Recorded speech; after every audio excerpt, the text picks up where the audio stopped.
আসসালামু আলাইকুম, কেমন আছেন সবাই? আশা করি সবাই অনেক ভালো আছেন। আজকের প্রথম ক্লাস লেসন 1-এ আপনাদের সবাইকে স্বাগত।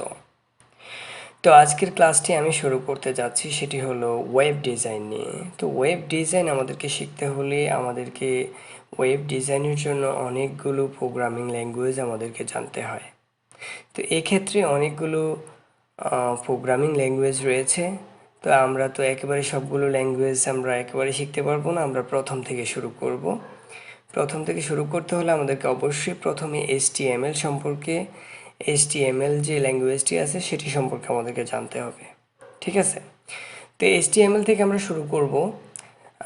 আর আরেকটু কথা আমি বলে রাখতে চাই যে ওয়েব ডিজাইন শিখতে হলে অনেক ধৈর্যের প্রয়োজন আছে। আপনারা অনেকেই হয়তো কোডিং করতে যাবেন, অনেকেই হয়তো ডিজাইন শিখতে আসবেন কৌতূহলী হয়ে। তারপরে এক্ষেত্রে কিন্তু আপনারা অনেকেই ধৈর্য হারা হয়ে কয়েকদিন প্র্যাকটিস করার পর ধৈর্য হারা হয়ে পরে আবার এখান থেকে সরে যান। তো এই জিনিসটা কিন্তু ওয়েব ডিজাইন শেখার ক্ষেত্রে অনেক বড় একটি প্রতিবন্ধকতা। আপনাকে প্রথমে ডিসাইড করতে হবে যে আমি ওয়েব ডিজাইন শিখবো, আমি ওয়েব ডেভেলপমেন্ট শিখবো। তাহলে আপনাকে ডিসাইড করার পরে সেই পরিপ্রেক্ষিতে আপনাকে প্র্যাকটিস করতে হবে, এবং প্র্যাকটিসটা অনেক ভালোভাবে করতে হবে, যেন কোনো মতেই প্র্যাকটিসটা যেন কোনো মতেই স্টপ না হয়ে যায়, ঠিক আছে? তো প্র্যাকটিস শুরু করতে হলে আমাদেরকে প্র্যাকটিস শুরু করতে হবে প্রথমে HTML থেকে।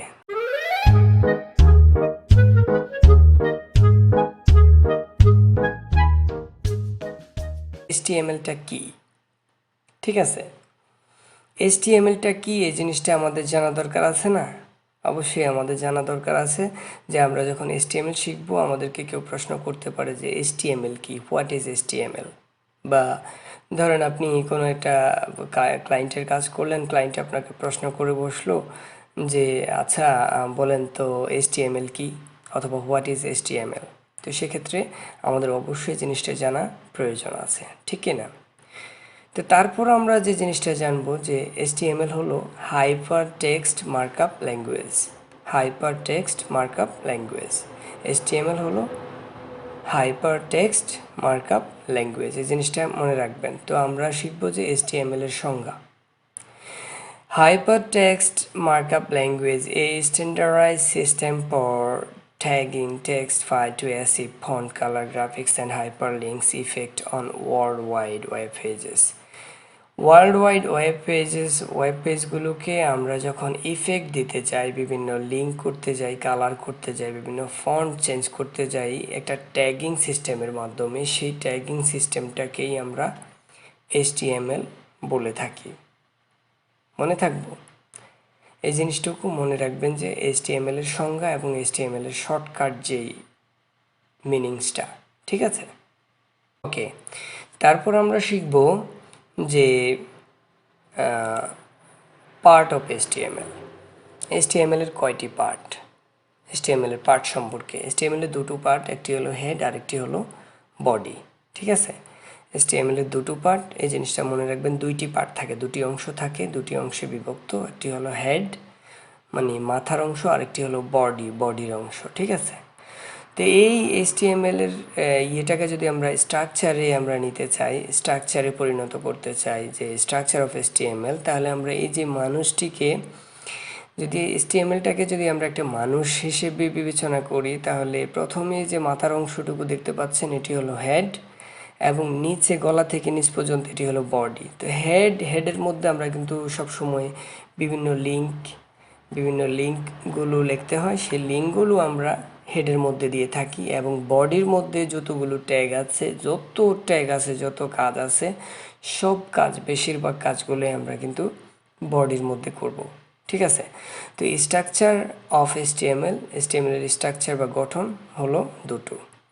তারপরে অ্যাবাউট ট্যাগ সম্পর্কে যদি আমরা বলি, তাহলে ট্যাগ কি, ঠিক আছে? বা অ্যাবাউট ট্যাগ সম্পর্কে এক্সাম্পল হিসেবে যদি আমি বলি যে H1 প্রথমে দেখতে পাচ্ছেন, H1 ওপেন পার্ট, তারপরে H1 এটা হলো ক্লোজ পার্ট। আপনারা দেখেন ওপেন পার্ট এবং ক্লোজ পার্টের এই যে লাল H1টা, দুটো কিন্তু সেম না, একটু ডিফারেন্ট আছে। তো প্রথম যেটা সেটা হলো ওপেন, এবং দ্বিতীয় যেটা সেটা হলো ক্লোজ পার্ট। তো এই জিনিসটুকু মনে থাকবেন, প্রত্যেকটি ট্যাগের মধ্যে দুটো পার্ট থাকে, একটি হলো ওপেন পার্ট আর একটি হলো ক্লোজ পার্ট। তো আমরা যদি একেবারে নিচের লাইনে আমরা যদি দেখি যে H1 this is heading tag, তারপরে ক্লোজ পার্ট, ঠিক আছে, ওপেন পার্ট দিয়ে শুরু করে মাঝখানে আমাদের কন্টেন্টটা লিখলাম, তারপরে হলো ক্লোজ পার্ট। তো এভাবে কিন্তু প্রথমে শুরু করতে হবে ওপেন পার্ট দিয়ে, তারপরে আপনার যা যা লেখার মাঝখানে লিখে তারপরে সেখানে একেবারে লাস্টে ক্লোজ পার্ট দিতে হবে। ক্লোজ পার্টটা যদি না দিই তাহলে আমাদের কিন্তু ট্যাগ ব্রাউজারে কাজ করবে না, ঠিক আছে। তো এই জিনিসটুকু মনে রাখবেন। আশা করি সবাই এতটুকু পর্যন্ত বুঝেছেন বা বুঝতে সক্ষম হয়েছেন, আমি বোঝাতে সক্ষম হয়েছি। তো আপনারা অবশ্যই প্র্যাকটিস করবেন, keep practice. That's it for today, thank you so much.